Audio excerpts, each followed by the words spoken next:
ജീവിത വിജയം 3-ാം ഭാഗം. ഫാദർ ജോസ് പന്തപ്ലാം തൊട്ടിയിൽ. ജൂൺ 18.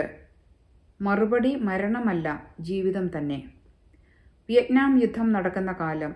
യുദ്ധമേഖലയിൽ നിന്ന് ഒരു യുവ പോരാളി അമേരിക്കയിലുള്ള തൻ്റെ മാതാപിതാക്കൾക്ക് ഇപ്രകാരം എഴുതി: എൻ്റെ ഡ്യൂട്ടി കഴിഞ്ഞു, ഞാൻ വീട്ടിലേക്ക് മടങ്ങുകയാണ്. എൻ്റെ ഒരു സുഹൃത്തിനെ കൂടെ കൊണ്ടുവരണമെന്നുണ്ട്, അതിന് സമ്മതമാണോ? മകൻ്റെ കൂട്ടുകാരനല്ലേ, കൂടെ പോരട്ടെ. മാതാപിതാക്കൾ സമ്മതം മൂളി. അപ്പോൾ വീണ്ടും മകൻ്റെ കത്ത് വന്നു: എൻ്റെ സുഹൃത്തിന് ഒരു കൈയില്ല, അതുകൊണ്ട് ബുദ്ധിമുട്ടാകുമോ? സാരമില്ല, കൂട്ടുകാരൻ കൂടെ പോരട്ടെ. അവർ വീണ്ടും എഴുതി. അപ്പോൾ വീണ്ടും മകൻ്റെ കത്ത്: എൻ്റെ സുഹൃത്തിന് ഒരു കാലും നഷ്ടപ്പെട്ടിട്ടുണ്ട് എന്ന് മാത്രമല്ല, നമ്മെ കൂടാതെ ആരോരുമില്ലാത്തയാളാണ്.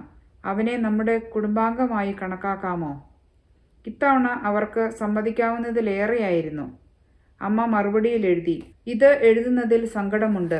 കാലും കയ്യുമില്ലാത്ത ഒരുത്തനെ പരിചരിക്കാൻ നിന്റെ ഡാഡിക്കും എനിക്കും സമയമില്ല. അവരുടെ കത്തിന് പിന്നെ മറുപടി ഉണ്ടായില്ല.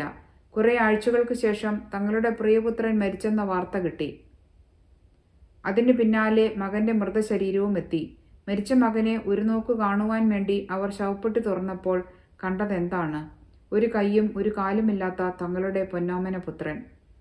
കൈയും കാലും നഷ്ടപ്പെട്ട തന്നെ തൻ്റെ മാതാപിതാക്കൾ സ്നേഹപൂർവ്വം സ്വീകരിക്കുമോ എന്ന് ആ മകൻ സംശയിച്ചു. തന്മൂലമാണ് തൻ്റെ കഥ ഒരു സുഹൃത്തിൻ്റെ കഥ പോലെ മാതാപിതാക്കളെ എഴുതി അറിയിച്ചത്. കൈയും കാലും നഷ്ടപ്പെട്ടവനെ ശുശ്രൂഷിക്കുവാൻ അവർക്ക് സമയമില്ലെന്ന് കേട്ടപ്പോൾ ആ യുവാവിൻ്റെ ഹൃദയം തകർന്നുപോയി. ദുഃഖം താങ്ങാനാവാതെ അയാൾ സ്വയം ജീവൻ ഒടുക്കി. ഒരു കൈയും ഒരു കാലും നഷ്ടപ്പെട്ടിട്ടും അയാൾക്ക് പിടിച്ചു നിൽക്കാൻ സാധിച്ചു. എന്നാൽ വികലാംഗനായി തീർന്ന തന്നെ സന്തോഷപൂർവ്വം സ്വീകരിക്കുവാൻ തൻ്റെ മാതാപിതാക്കൾ തയ്യാറായില്ലെങ്കിലോ എന്ന സംശയവും ആശങ്കയും അയാളെ ആത്മഹത്യക്ക് പ്രേരിപ്പിച്ചു. ജീവിതത്തിൽ പ്രതിസന്ധികൾ ഉണ്ടാകുമ്പോൾ അത് നേരിടുവാനുള്ള കുറുക്കുവഴിയായിട്ടാണ് ചിലരെങ്കിലും ആത്മഹത്യക്ക് തയ്യാറാകുന്നത്. എന്നാൽ ജീവിതത്തിൽ സാധാരണമായ പ്രതിസന്ധികളിൽ തട്ടി ആരെങ്കിലും വിലപ്പെട്ട സ്വന്തം ജീവൻ തകർക്കുന്നെങ്കിൽ അതിനെപ്പറ്റി നാം എന്തു പറയണം? ജീവിതത്തിലെ ഏത് പ്രതിസന്ധിയും തരണം ചെയ്യുവാനുള്ള ശക്തി നമുക്കുണ്ട്. പിന്നെ ജീവിതത്തിലെ മുറിപ്പാടുകളെ ചൊല്ലി നാം എന്തിന് പിറുപിറുക്കുകയും പ്രതിഷേധിക്കുകയും ചെയ്യണം? നമുക്ക് അതീവ മനോവേദന ഉണ്ടാക്കുന്ന രീതിയിൽ ആരെങ്കിലും കുത്തി സംസാരിച്ചുവെന്നിരിക്കട്ടെ. അല്ലെങ്കിൽ പ്രതീക്ഷിക്കാത്ത സാമ്പത്തിക തകർച്ചയ്ക്ക് നാം അടിപ്പെട്ടുവെന്ന് കരുതുക.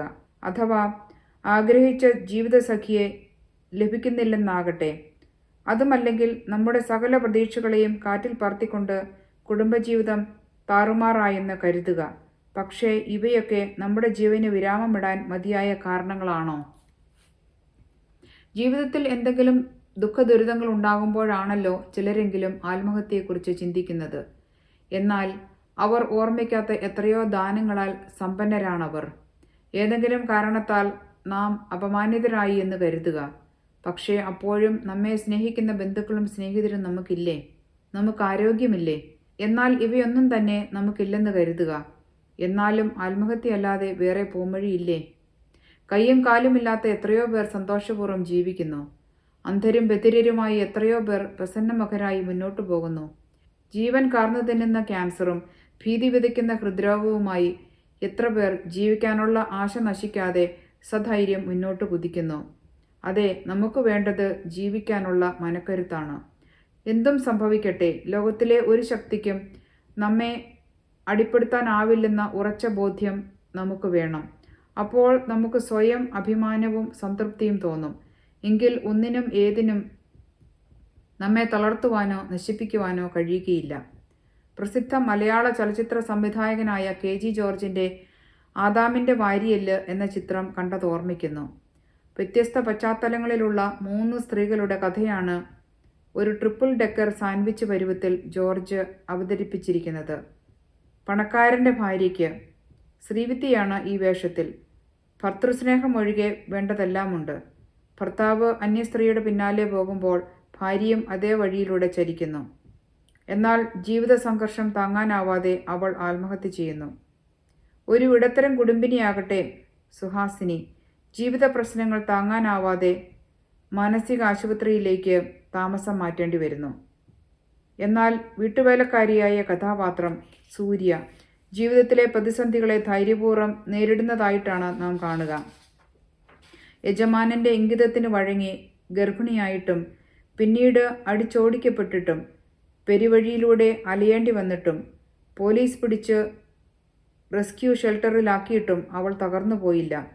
ജീവിത സംഘർഷം അവൾക്ക് കാതലായ പോറലേൽപ്പിച്ചുമില്ല. കാരണം നിരാശയുടെ നിമിഷങ്ങളിലും ജീവിക്കാൻ അവൾക്ക് ആശയുണ്ടായിരുന്നു.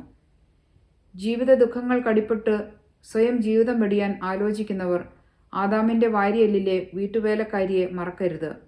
അപമാനവും പേറി തെരുവിലൂടെ അലയേണ്ടി വന്നിട്ടും വരുന്നത് വരട്ടെ എന്ന് കരുതി ധൈര്യപൂർവ്വം നീങ്ങിയ അവളുടെ ശൈലി ജീവിതത്തോടുള്ള ആദരവും കൂറും വ്യക്തമാക്കുന്നു. ജീവിതത്തിൽ പ്രശ്നങ്ങൾ ഉയരുമ്പോൾ എല്ലാം നഷ്ടമായെന്ന് നാം കരുതരുത്. ഇല്ല, ഒരിക്കലും നമുക്കധികമൊന്നും നഷ്ടപ്പെടുകയില്ല. നമ്മുടെ ബാക്കി പത്രം എപ്പോഴും നമുക്ക് അനുകൂലം തന്നെ ആയിരിക്കും. കാരണം നമ്മെ താങ്ങുവാൻ എപ്പോഴും സ്നേഹനിധിയായ ദൈവം നമ്മോടുകൂടിയുണ്ട്. അവിടുന്ന് നമ്മോടുകൂടി ഉണ്ടെങ്കിൽ പിന്നെ നമുക്ക് എന്ത് ദുർഗതി സംഭവിച്ചാലും അതൊരിക്കലും നമുക്ക് താങ്ങാവുന്നതിലേറെ ആയിരിക്കുകയില്ലെന്നതിൽ സംശയം വേണ്ട. മാനസിക ഭാരത്തിൽ നാം വലയുമ്പോൾ നമ്മുടെ പ്രധാന ചിന്ത നാം അനുഭവിക്കുന്ന നന്മകളിലും അവ നമുക്ക് നൽകുന്ന നല്ലവനായ ദൈവത്തിലും നിറഞ്ഞു നിൽക്കട്ടെ. വെളിച്ചം വിതറിയ വഴികൾ. നമ്മുടെ ഒരു വർഷത്തെ ഈ റീഡിംഗ് ചലഞ്ച് ഇവിടെ പൂർണ്ണമാവുകയാണ്. കഴിഞ്ഞ വർഷം ജൂൺ 19 വായനാ ദിനത്തിൽ നാം ആരംഭിച്ച വായന ഈ വർഷം 2026 ജൂൺ 18 അവസാനിക്കുകയാണ്. ഈ വായനാ സംരംഭത്തിൽ പങ്കെടുത്ത എല്ലാവർക്കും നന്ദി.